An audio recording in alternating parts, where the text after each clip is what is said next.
Gue lagi kesel tau gak lo sama tukang potong rambut langganan gue. Tempatnya langganan tapi yang nyukur kemarin itu bukan AA yang biasa potong rambut gue. Ya beginilah hasilnya, gue salah potong rambut.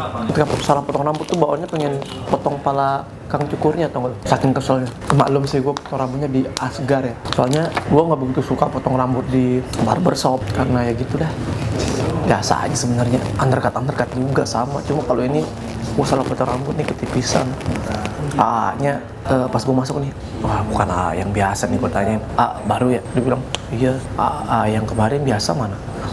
Istrinya lagi melahirkan, jadinya nggak masuk, saya gantiin. Lama kayaknya sebulan.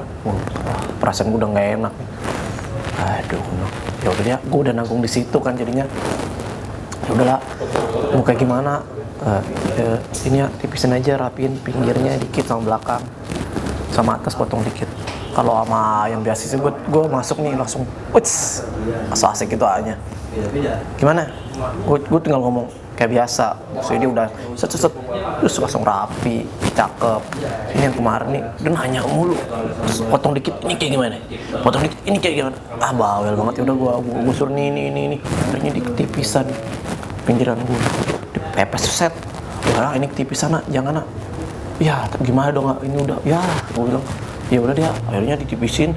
Ini kan otomatis nyesuaiin juga, nggak mungkin rambut ketipis sebelah, ngeselin emang. Cuma ya udahlah, kayaknya beberapa hari ke depan gue bakal pakai snapback, kalau nggak pakai bucket hat lah, pakai apa aja lah pokoknya yang nutupin pala gue. Malu gue tau nggak lu model rambut kayak Kim Jong Un.